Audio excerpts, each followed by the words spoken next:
Video में मैंने bacterial plasmids का चैप्टर स्टार्ट किया था। आज के वीडियो में हम plasmid replication, conformations of plasmid और फंक्शंस ऑफ प्लाज्मिड को डिटेल में समझेंगे। सबसे पहले जो प्लाज्मिड रेप्लिकेशन में मैंने इंट्रोडक्शन में डिस्कस किया था कि प्लाज्मिड्स जो हैं वो ऑटोनॉमस रेप्लिकेशन करते हैं और उनमें ओरिजिन ऑफ रेप्लिकेशन प्रेजेंट होता है। जो प्लाज्मिड का रेप्लिकेशन है उसके लिए दो मॉडल्स प्रपोज किए गए हैं, थीटा मॉडल और rolling circle model of replication. Theta model mostly gram negative type के जो बैक्टीरिया हैं उनके प्लाज्मिड्स फॉलो करते हैं और यही थीटा मॉडल बैक्टीरियल क्रोमोसोम भी अपने रेप्लिकेशन के लिए फॉलो करता है। ये जो प्लाज्मिड्स थीटा मॉडल को फॉलो करते हैं इनमें origin of replication ori V site के रूप में प्रेजेंट होता है, जिसको ओरिजिन ऑफ वेजिटेटिव रेप्लिकेशन कहा जाता है। यहाँ से डीएनए ओपन होता है। ये जो ओरिजिन ऑफ रेप्लिकेशन है इस पॉइंट से बाई डायरेक्शनल यानी दोनों ही डायरेक्शंस में रेप्लिकेशन होता है और इस रेप्लिकेशन के दौरान एक थीटा शेप का इंटरमीडिएट फॉर्म होता है। थीटा इस तरह का शेप होता है, इस तरह के शेप का एक इंटरमीडिएट फॉर्म होता है, इसलिए इसको थीटा मॉडल कहा जाता है। नेक्स्ट है हमारा rolling circle model. Rolling circle model generally F plasmid follow करता है at the time of conjugation. In plasmids में दो ओराई साइट्स यानी ओरिजिन साइट्स होती हैं। पहला ओराई वी जहाँ से वेजिटेटिव रेप्लिकेशन स्टार्ट होता है और दूसरा ओराई टी जहाँ से जो हमारा प्लाज्मिड है उसका डीएनए ट्रांसफ़र होता है स्टार्ट। सबसे पहले ये प्रोसेस स्टार्ट होता है ओराई साइट पे एक निक क्रिएट होने से। उस ओराई साइट पे निक क्रिएट होने के बाद सिंगल स्ट्रैंडेड जो डीएनए है वो ट्रांसफ़र होने लगता है ओराई टी साइट से, और ओराई वी साइट से सिंगल स्ट्रैंडेड सर्कुलर डीएनए जो बचा हुआ है वो एज अ टेम्पलेट एक्ट करता है और जो हमारा सिंगल स्ट्रैंडेड डीएनए है वो डबल स्ट्रैंडेड डीएनए में कन्वर्ट हो जाता है। और जो single stranded DNA ori T site की स्टार्ट होके जो हमारा ट्रांसफ़र होता है वो भी सर्कुलराइज हो जाता है और उसके बाद उसका रेप्लिकेशन होता है। ये जो थीटा मॉडल और rolling circle model of replication का मैं ऑलरेडी वीडियो एक बना चुकी हूँ, उसका लिंक आपको डिस्क्रिप्शन बॉक्स में मिल जाएगा। इसके बाद हम समझेंगे होस्ट रेंज क्या होती है प्लाज्मिड की। प्लाज्मिड दो प्रकार की होस्ट रेंज शो करते हैं। पहला है नैरो होस्ट रेंज और दूसरा है broad host range. Narrow host range के वो प्लाज्मिड होते हैं जो कि एक limited number of host bacterial species में प्रेजेंट होते हैं, यानी कुछ ही बैक्टीरियल स्पेशीज़ में ये प्लाज्मिड्स पाए जाते हैं। जनरली जो प्लाज्मिड्स का होस्ट रेंज होता है वो नैरो होस्ट रेंज ही होता है। दूसरा है हमारा ब्रॉड होस्ट रेंज के प्लाज्मिड्स, यानी कि ये प्लाज्मिड ट्रांसफ़र किए जा सकते हैं और मेंटेन किया जा सकते हैं कई सारी बैक्टीरियल स्पेशीज़ में। जनरली इनका नंबर कम ही होता है। इसका एग्जाम्पल है INCP ऑफ ई कोलाई। और जो जनरली क्लोनिंग के लिए जो प्लाज्मिड्स यूज़ होते हैं एज वेक्टर्स वो ब्रॉड होस्ट रेंज के होते हैं। इसमें नेक्स्ट है हमारा कॉपी नंबर। ये मैंने इंट्रोडक्शन में भी आपसे डिस्कस किया था।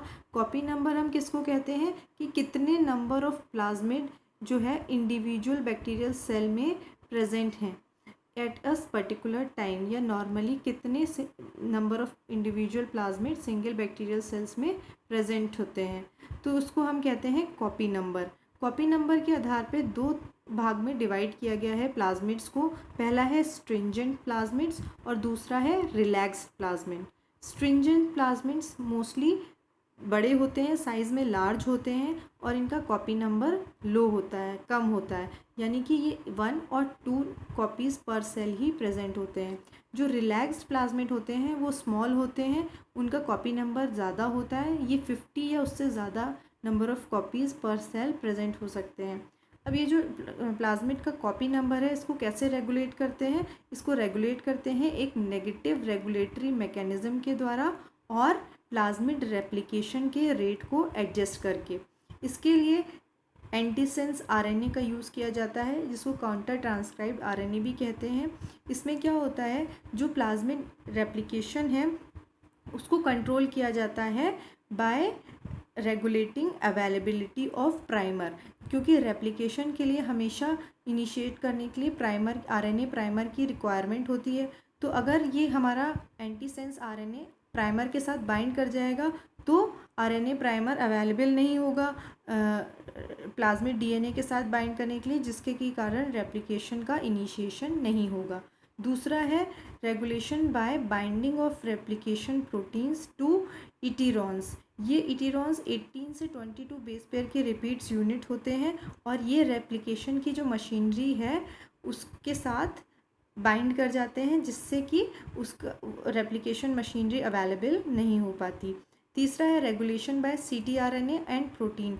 जो रेप्लिकेशन के लिए एसेंशियल प्रोटीन्स रिक्वायरमेंट होती है उनको काउंटर ट्रांसक्राइब्ड आरएनए के द्वारा लिमिट कर दिया जाता है।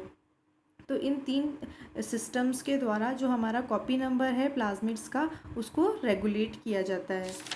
नेक्स्ट इसमें हम समझेंगे प्लाज्मिड इनकम्पैटिबिलिटी। कई तरह के डिफरेंट जो प्लाज्मिड्स हैं वो एक सिंगल बैक्टीरियल सेल्स में पाए जा सकते हैं। इवन कई डिफरेंट कंजुगेटिव प्लाज्मिड भी एक पर्टिकुलर टाइम पे एक सिंगल बैक्टीरियल सेल में प्रेजेंट हो सकते हैं।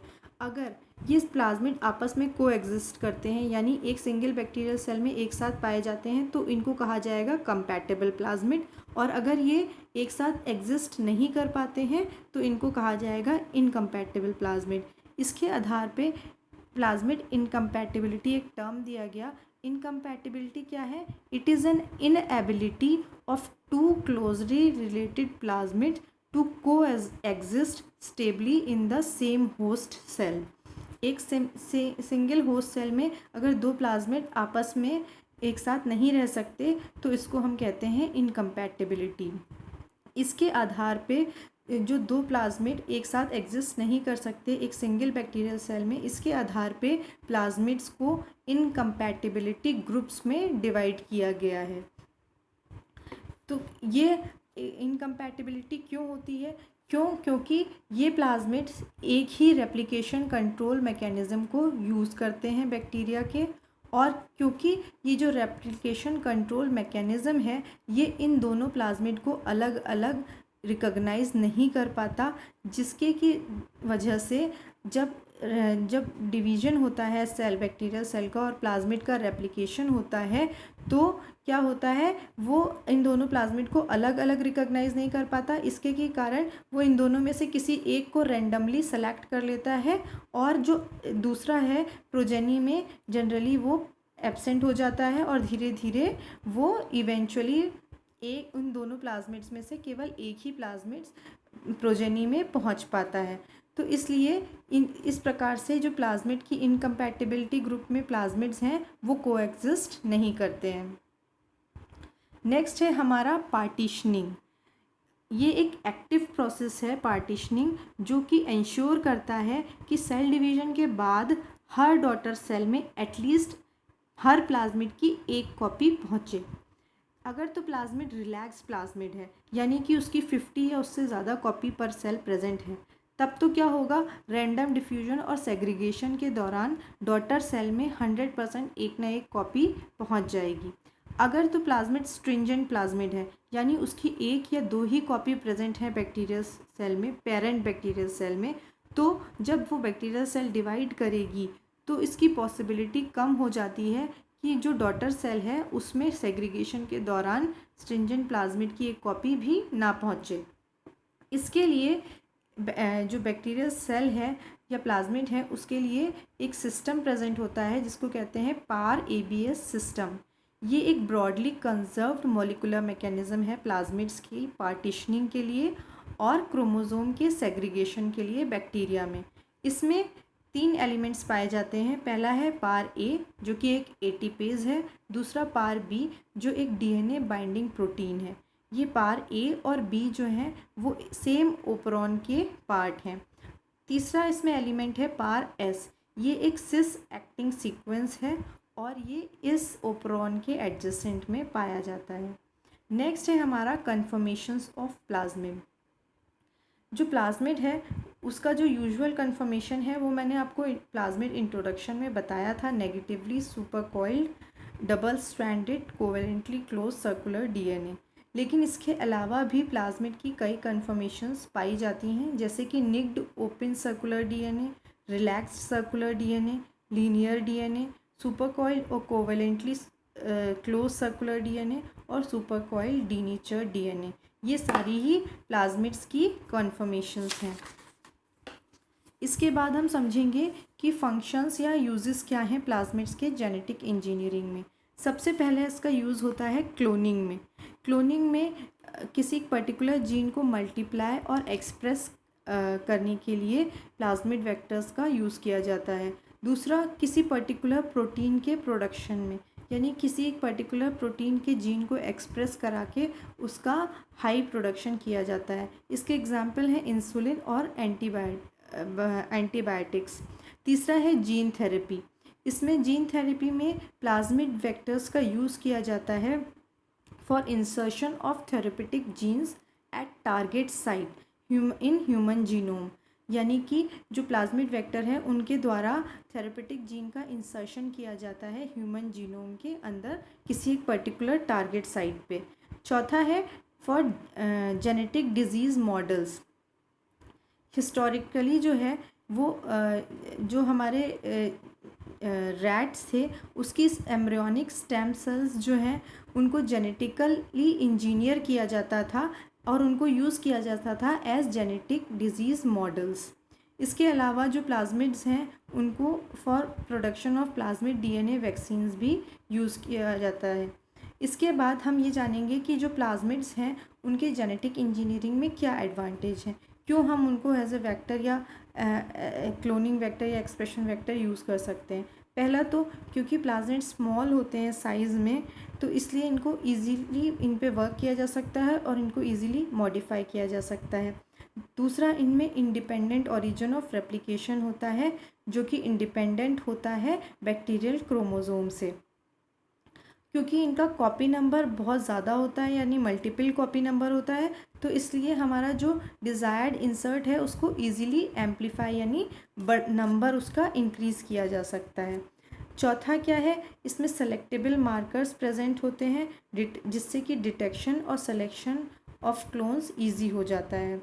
और क्योंकि जो हमारी बैक्टीरियल सेल हैं और जो प्लाज्मिड हैं इनको लॉन्ग टाइम जो है स्टोर किया जा सकता है और ये स्टेबल होते हैं ग्लिसरॉल स्टॉक्स में, इसलिए भी ये एडवांटेजियस हैं। थर्ड है कि ये बहुत सारी स्पेशीज़ जैसे कि प्लांट्स, वर्म, माइस और इवन कल्चर्ड ह्यूमन सेल्स में भी ये जो स्पेशीज़ हैं, ये जो प्लाज्मिड्स हैं, ये फंक्शनल होते हैं, इसलिए ये हमारा एडिड एडवांटेज है जेनेटिक इंजीनियरिंग के लिए। दूसरा, इसमें एक क्या है कि हमारे जो प्लाज्मिड्स हैं ये क्लोनिंग के लिए कम यूज़फुल हैं, क्योंकि क्या होता है ये, क्योंकि इनका स्मॉल साइज़ है इसलिए जो डीएनए 10 से 15 kb से ज़्यादा डीएनए इसमें इंसर्ट नहीं किया जा सकता। इसके बाद हमारे पास एक पॉइंट आता है कि जो प्लाज्मिड्स जो हैं वो यूकैरियोट्स में भी प्रेजेंट होते हैं। वो कौन सा प्लाज्मिड है, तो ये 2mu सर्कल करके एक प्लाज्मिड है जो 6.3 kb का सर्कुलर प्लाज्मिड है और ये पाया जाता है ज़्यादातर सैक्रोमाइसिस सेरेविसी के स्टेन्स में। इसमें 50 से 100 कॉपीज़ पर haploid genome of east present होते हैं, तो ये मोस्टली स्टडीड यूकैरियोटिक प्लाज्मिड है। तो यहाँ पे हमारा चैप्टर एंड होता है बैक्टीरियल प्लाज्मिड का। अब नेक्स्ट वीडियो में हम डिस्कस करेंगे इंट्रॉन्स और एक्सॉन्स को। अब अगर इस वीडियो से रिलेटेड आपके कोई क्वेश्चंस या क्वेरीज़ हैं तो आप मुझे कमेंट बॉक्स में मेंशन कर सकते हैं, और अगर आप किसी स्पेसिफिक टॉपिक को समझना चाहते हैं तो भी आप मुझे कमेंट बॉक्स में मेंशन कर सकते हैं। और जैसा कि मैं हमेशा कहती हूँ कि अगर आपको मेरे वीडियो समझ में आ रहे हैं और आपके लिए ये हेल्पफुल हैं